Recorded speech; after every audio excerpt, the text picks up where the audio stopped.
Bem, olá pessoal, bom dia, boa tarde ou boa noite, né? Depende do horário que vocês estão vendo esse vídeo. Então eu vou comentar aqui algumas coisas, alguns aspectos do nosso roteiro 1 de pediatria, né? Então, no caso que vocês verão, como vocês já podem até ter visto, talvez no comentário do professor Alex, no vídeo que ele mandou para vocês, a gente vai analisar um caso relacionado à esplenomegalia, né? Espleno e hepatomegalia, por exemplo, tá? Então a gente vai revisar um pouquinho da anatomia do fígado, né? Anatomia hepática. Então, uma coisa importante é o seguinte, né? Lembrar que o fígado é, por exemplo, o maior órgão sólido do nosso corpo, né? E ele tem aquela divisão que vocês já bem conhecem já há algum tempo, né? Em lobos. Então a gente tem basicamente 4 lobos hepáticos, né? A gente tem o lobo direito, aqui mostrado na seta, a gente tem o lobo esquerdo, além esses são observados na vista anterior, e na vista posterior, né, superfície que a gente chama de superfície visceral do fígado, a gente consegue observar o lobo caudado e o lobo quadrado, logo abaixo, né? O lobo quadrado tem uma relação direta aqui com a vesícula biliar, por exemplo. Então, interessante também a gente lembrar um pouquinho, além dos lobos hepáticos, dos ligamentos hepáticos, né, que são responsáveis pela estabilidade do fígado dentro da cavidade abdominal. Então, a gente tem o ligamento coronário, que acaba fixando o fígado ao músculo diafragma. A gente tem o ligamento triangular direito e o triangular esquerdo, que também fazem essa fixação diafragmática. A gente tem também o ligamento falciforme e o ligamento redondo, que fazem uma fixação anterior do fígado. Esses ligamentos são todos importantes.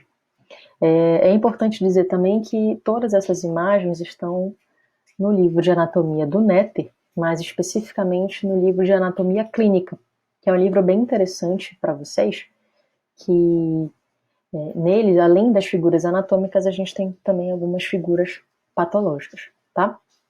Essa imagem, essa perspectiva num corte transversal, ela é bem interessante porque mostra, por exemplo, a relação do ligamento falciforme aqui com a parede anterior, né, do abdômen e como é que esse ligamento faz a fixação do fígado na cavidade abdominal.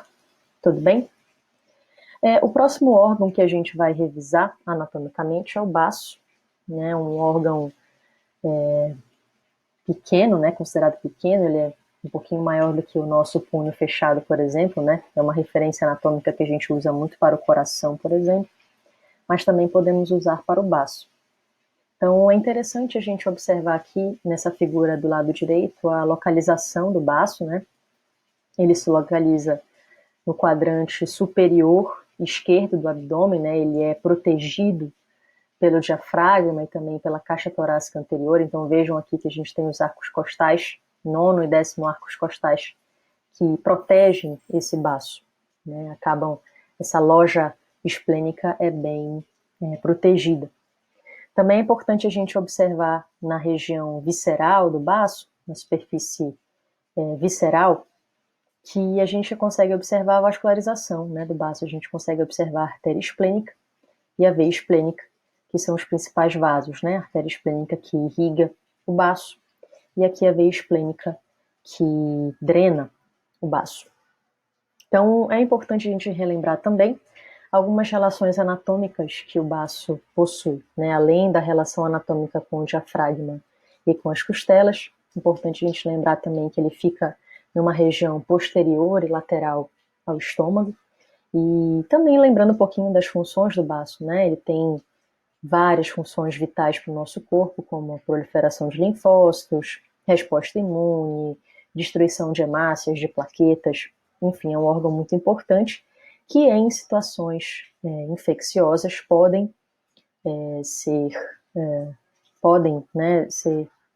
ter uma consequência a esplenomegalia, né, o aumento do tamanho desse baço. Tudo bem? E por último, para a gente revisar também, a gente vai revisar um pouquinho o anel de Valdair, que é muito conhecido e que também está presente, tem uma importância fisiológica grande, e em algumas infecções, né, principalmente virais, por exemplo, podem também sofrer uma certa hipertrofia, tá? Então, o anel de Waldeyer é importante que a gente lembre que é composto basicamente de 3 estruturas linfóides, né, de 3 tonsilas que formam esse anel. Então, a gente considera a tonsila faríngea, que fica mais relacionada à nasofaringe. A gente também tem a tonsila palatina, que está mais relacionada à orofaringe. E a gente tem a tonsila lingual, que também está na orofaringe, mas muito relacionada à valécula, né, que é uma estrutura anatômica que nós já vimos bastante no módulo de urgência e emergência, né, principalmente quando a gente lembra aí da anatomia relacionada à intubação. Então, essas 3 tonsilas, né, faríngea, palatina e lingual, estão relacionadas a essa defesa imunológica dessa região, né, do início do sistema respiratório e do início do sistema digestivo. Então, elas formam essa espécie de anel, por isso que é chamado de anel, de tecido linfóide que dá essa nossa primeira proteção, tá? A tonsila faríngea, ela também é conhecida como adenoide, né? Então ela tem esse nome já famoso, mas o nome mais correto, de fato, é tonsila faríngea ou tonsila nasofaringe, tá? Então elas estão localizadas aqui nessa parede posterior da nasofaringe. É importante dizer também, não só em relação à tonsila faríngea, mas também em relação à tonsila palatina e à tonsila lingual, que alguns vírus têm um tropismo muito específico por essa região, não só pelo tecido tonsilar, mas tem um tropismo pelos próprios linfócitos e tem tropismo também por esse epitélio, né, da faringe, tanto o epitélio da nasofaringe quanto o epitélio da orofaringe. É por isso que esse anel de Waldeyer, em muitas ocasiões, em muitas viroses, ele pode ser hipertrofiado, tá bom? Então, as tonsilas, falando um pouquinho das tonsilas palatinas, né, elas são protegidas, elas estão localizadas, na verdade, em regiões que a gente chama de pilares tonsilares. Aqui a gente só consegue ver o pilar direito, né, porque a gente está vendo um corte da hemiface, a gente não consegue ver os 2 pilares, né? O ideal seria uma figura em que a gente visse as tonsilas anteriormente, mas elas estão localizadas nessa parede lateral entre esses pilares tonsilares. E, por último, falando um pouquinho da tonsila lingual, ela também é essa massa, né, de tecido linfóide, e é interessante observar que todas as vezes que a gente observa, por exemplo, uma hipertrofia de tonsila lingual, essa hipertrofia pode ser tão importante clinicamente que ela pode até obstruir, por exemplo, a valécula. Na hora de você, por exemplo, entubar um paciente, você tem uma certa dificuldade para entubar, né, para encaixar, por exemplo, o laringoscópio na valécula. Então, em alguns casos de gravidade um pouquinho maior, é um pouquinho complicado, né, para a prática médica. Também é importante a gente lembrar que o aumento da tonsila lingual, ela também pode estar relacionada, por exemplo, a refluxo gastroesofágico, né? Então, às vezes o paciente tem um refluxo muito intenso e esse tecido linfóide da tonsila lingual acaba se hipertrofiando também.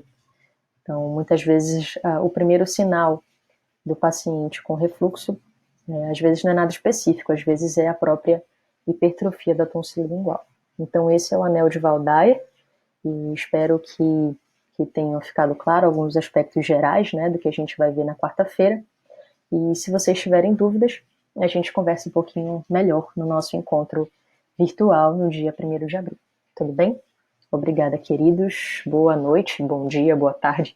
Depende do horário que você vai ver essa aula. Até mais.